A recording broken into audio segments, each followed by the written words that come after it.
Hi Leo and welcome to the September 21 video. So we do have Mercury retrograde happening on the 27th of September all the way till the 18th of October 2021, and it's happening in Libra, so it's based on relationships.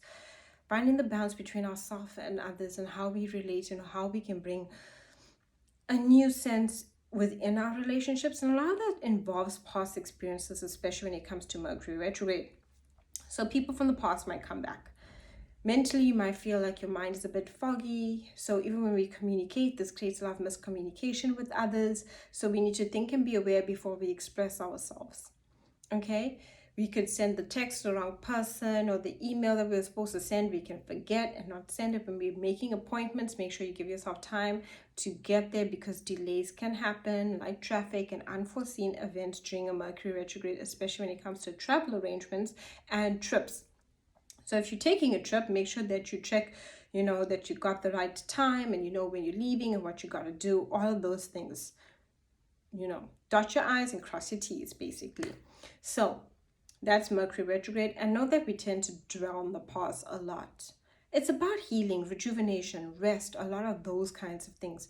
Completion, anything you want to complete in Mercury retrograde, like projects, you can complete it. Or if you were doing a project prior to Mercury retrograde and now it comes back to you, you can complete it.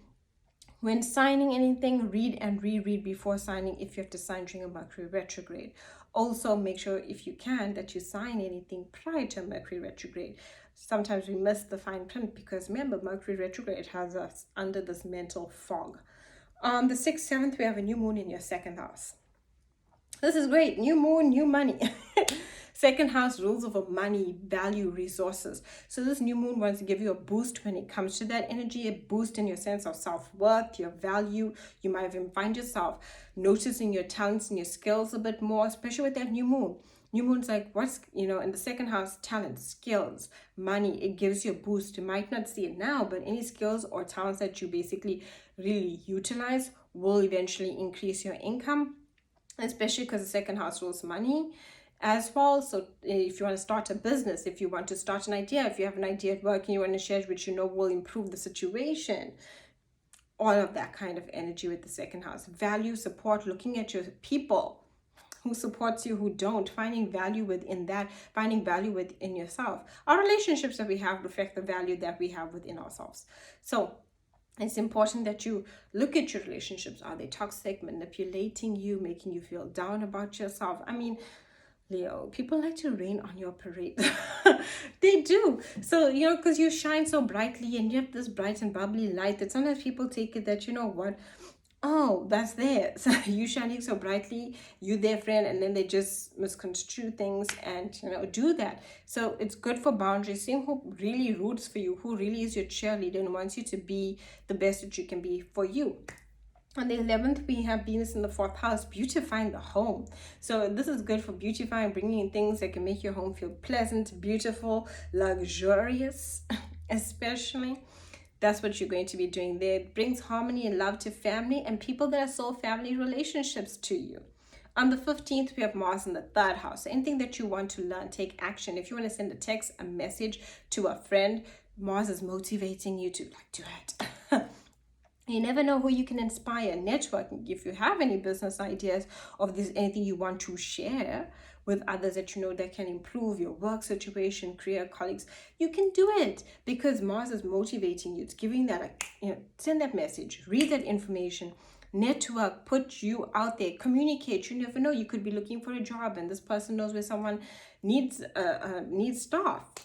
Basically, that's that energy of where we communicate and we basically get things done.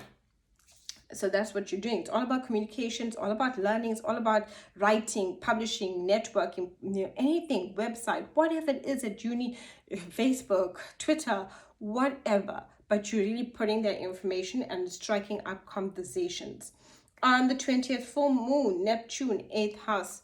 There we are with their money. So Neptune dreams about your money, especially with the 8th house. And the 8th house deals with loans, taxes, credit, all those things, bills, where we have to pay and things that we owe. And the full moon wants you to basically research, learn about ways that you can basically work through these things. The full moon might inspire you to basically even come up with new dreams, ideas that you might have to shift your financial situation. There's a lot of things that you're releasing in the financial sector of. Maybe with the new moon, maybe especially on the 6th, 7th, you might look at, what do I really need that's of value? Do I need this? It's not value, because remember, the second house rules value. 8th house is about shifting things, transforming your money, transforming your finances, partner's money. So even if it's like someone that you're in a relationship with, or a partner, looking at their money, basically it is about actually looking at money, joint money, especially loans, all of those kinds of monies, and finding a way to balance things out. The 8th house also rules over intimacy and vulnerability and sharing more of yourself with others. It's about intimacy, about being more intimate. You might find yourself deeply emotional on that full moon, and you might want to share it with someone that you feel safe with, to be vulnerable, to be more open with.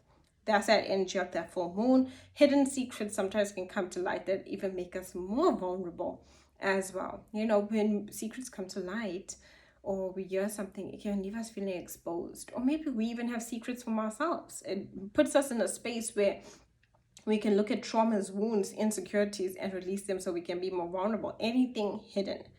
On the 22nd, 23rd, the sun moves into the 3rd house, joining Mars and Mercury.